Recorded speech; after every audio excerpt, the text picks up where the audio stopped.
Assalamualaikum warahmatullahi wabarakatuh. Waalaikumsalam warahmatullahi. Waalaikumsalam Waalaikumsalam warahmatullahi warahmatullahi wabarakatuh, Ibu. wabarakatuh. Selamat siang anak-anak semuanya. Masih Siap. tetap semangat? Siang, Bu. Semangat, Biar semangat J. dulu, biar semangat kita main tepuk-tepuk dulu. Ya, mau main tepuk-tepuk? Siap. Tepuk satu, tepuk dua, tepuk tiga, satu. Salah, kan tadi nggak ada tepuknya. Kan Iya. anak-anakku semuanya, walaupun kita siang-siang waktunya ngantuk, kita harus tetap semangat Belajar.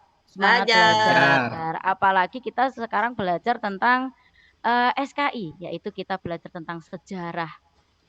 Karena apa? Kenapa sih kita itu belajar sejarah itu penting? Bu, sejarah itu kan sudah berlalu. Ngapain kita ingat-ingat? Yang berlalu udahlah, Bu, biarlah berlalu. Ya, Biar bisa nggak move usah on, Bu. diingat-ingat. Harus move on ke depan. Nah, terus kenapa kita harus pentingnya kita belajar sejarah itu apa sih? Buat apa? Biar apa kita belajar sejarah? Biar nggak ingat mantan. Oh, biar nggak ingat mantan. Mantan kan juga adanya di masa lalu ya. Kenapa? Kira-kira menurut anak-anak kenapa kita belajar sejarah itu kenapa? Tujuannya buat apa? Yang baik kita ambil, yang buruk kita tinggalkan. Yang baik, pelajaran yang baik, sejarah yang baik itu kita ambil, kita apa namanya itu? Kita praktekkan kembali karena salah satu cirinya sejarah itu kan berulang ya anak-anak ya. Kita belajar tentang apa anak-anak? Kita waktunya belajar tentang apa ini SKI-nya? Khulafaur Rasyidin ya, Bu? Kalau kita sebelum ini, pertemuan sebelum ini kita sebelum pertemuan ini kita kemarin sudah belajar tentang Khalifah Abu Bakar. Betul ya? Iya, betul. Tentang Khalifah Abu Bakar ya. Khalifah Abu Bakar kemarin adalah Khalifah yang keberapa anak-anak? Satu. Khalifah yang pertama. Kalau begitu berarti sekarang kita belajar Khalifah yang kedua. Siapakah dia Khalifah yang kedua? Umar bin Khattab. Umar bin Khattab. Nah, ini ada video tentang Khalifah Umar bin Khattab. Nah, ini ada tentang biografinya, ada tentang proses pemilihannya, kemudian ada strategi dakwahnya. Ini ya, sudah lihat semuanya ya tentang videonya ya? Kita tahu tentang proses pemilihan Khulafaur Rasyidin, khususnya tentang Umar bin Khattab. Terus yang kedua, kita bisa menganalisis tentang strategi dakwahnya Khulafaur Rasyidin yang kedua, yaitu Umar bin Khattab. Kemudian yang ketiga, kita bisa menemukan ibroh atau hikmah seperti yang Aminah tadi sebutkan, bahwa kita harus mengambil hikmah, mengambil yang baik-baik dari peristiwa sejarah supaya bisa kita jadikan pelajaran di masa sekarang untuk bisa menciptakan sejarah di masa depan, yaitu sejarah yang bagus-bagus. Ibu menerangkan atau Ibu memberikan pendalaman materi, kita akan berdiskusi dulu ya anak-anak ya. Kita bagi kelompok. Setelah itu, apa yang harus dilakukan anak-anak? Kalian akan berdiskusi memecahkan masalah. Masalahnya apa? Nah, masalahnya seperti yang Ibu sebutkan sebagai tujuan pembelajaran tadi, yaitu anak-anak mencari tahu tentang yang pertama, bagaimana proses pemilihan Khalifah Umar bin Khattab. Yang kedua, bagaimana strategi dakwah yang dilaksanakan Umar bin Khattab. Yang ketiga, cari ibrohnya, cari hikmahnya dalam memimpin itu Khalifah Umar itu apa yang bisa didapatkan hikmahnya, gitu ya. Dijadikan peta konsep. Coba sekarang kelompok pertama, kelompoknya Rina sama Amina, coba hasil diskusinya bagaimana? Proses pemilihan Umar bin Khattab. Tadi kan kita diskusi nih. Nah, terus dari sumber yang kita baca, tadi kita menemukan jawaban bahwa Umar bin Khattab itu dipilih karena ditunjuk oleh Khalifah Abu Bakar. Yang pertanyaan kedua yang menjawab kelompok 2. Ayo Yandi. Untuk strateginya itu yang pada masa Umar bin Khattab itu mengkodifikasi Al-Quran karena banyaknya para sahabat yang meninggal dunia. Jadi ada usaha untuk mengumpulkan Al-Quran. Boleh interupsi ya Bu ya? Pengumpulan Al-Quran itu pada masa Khalifah Umar bin Khattab. Padahal pengumpulan Al-Quran itu sudah dilakukan pada masa Khalifah Abu Bakar As-Siddiq atas saran Umar bin Khattab yang saat itu menjabat sebagai penasehat Khalifah Abu Bakar. Itu yang saya baca tadi ya teman-teman ya. Iya. Ya, Bu Bukunya hilang. Yusuf, Bu. betul ya kita pendapatnya Ami. Betul. Ya, beri tepuk tangan dulu kepada Ami. Yang ketiga, Tepuk nak. tangan dulu. Pertanyaan yang ketiga, nak. Ayo. Ketiga, sebutkan atau cari ibrohnya atau hikmahnya dari mempelajari Khalifah Umar bin Khattab.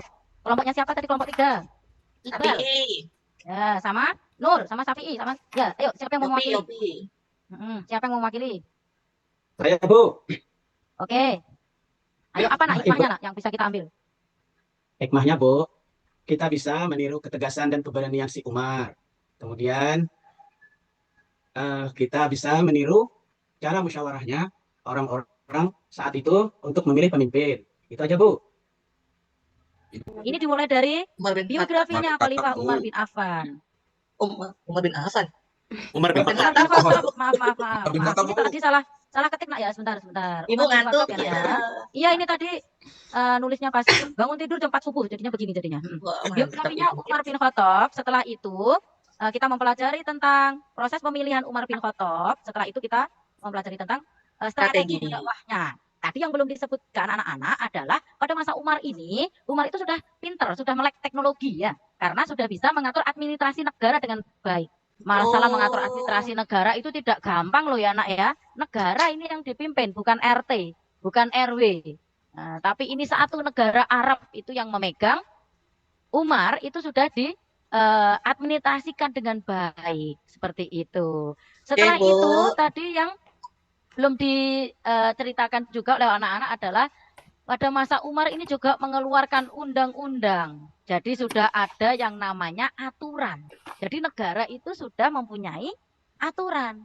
Jadi jalannya itu enggak sekarepnya sendiri. Jadi semuanya itu sudah ada aturannya oleh negara. Bahkan jual beli di pasar itu pun sudah juga tidak luput dari undang-undang yang dibikin oleh Umar. Setelah itu ada lagi strateginya. Ini yang paling fenomenal ya kira-kira ya. Strategi dakwah yang dilakukan oleh Umar ini yaitu membentuk departemen. Nah, membentuk departemen itu artinya gimana? Artinya ada pos-pos tertentu yang mengurusi urusan tertentu. Jadi misalnya seperti kepolisian, seperti pengadilan, seperti departemen pekerjaan umum. Kemudian yang paling hits adalah mendirikan Baitul Mal.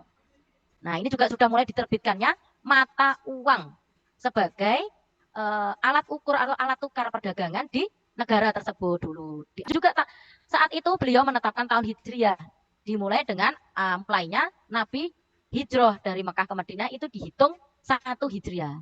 Nah, ini tadi ada hikmahnya yang bisa kita ambil, yang selain yang sudah disebutkan oleh anak-anak tadi, ada juga yang bisa kita ambil yaitu nah ini kepemimpinannya adil, penerapan nilai Islamnya bagus, kepemimpinannya berbasis konsultasi. Artinya Umar dalam menentukan kebijakan itu tidak tidak menerapkan model kepemimpinan diktator, ya, tidak asal tunjuk, tidak asal memutuskan sesuatu, tapi berdasarkan musyawarah, konsultasi dengan pejabat-pejabat yang lain, dengan departemen-departemen lain yang sudah dibentuk. Supaya apa? Supaya keselarasan dan keseimbangan negara, berjalannya negara itu bisa seimbang, tidak diktator. Jadi negara, masyarakat penduduknya itu tidak takut dengan pemimpinnya yang diktator seperti itu. Nah, baik anak-anak, Ibu kira sudah cukup pembelajaran kita hari ini ya tentang Umar bin Khattab ini. Nah, anak-anak setelah ini nanti hasil dari diskusinya tadi dituangkan dalam peta konsep. Nanti peta konsepnya dikumpulkan ya anak-anak ya. Nanti Ibu kasih nilai sebagai nilai praktek. Ya, sama tadi ya, ketika anak-anak berani mengemukakan pendapat, tadi juga bisa Ibu nilai sebagai nilai praktek, gitu ya. Gitu ya. Oke, baik anak-anak, sebelum kita tutup pembelajaran kita hari ini, kita berdoa dulu ya. Kita berdoa kafaratul majelis. Bismillahirrahmanirrahim. Subhanakallahumma wa bihamdika asyhadu alla ilaha illa anta astaghfiruka wa atubu ilaik. Ibu akhiri pembelajaran kita hari ini sampai di sini. Assalamualaikum warahmatullahi wabarakatuh. Waalaikumsalam warahmatullahi wabarakatuh. Makasih, Bu.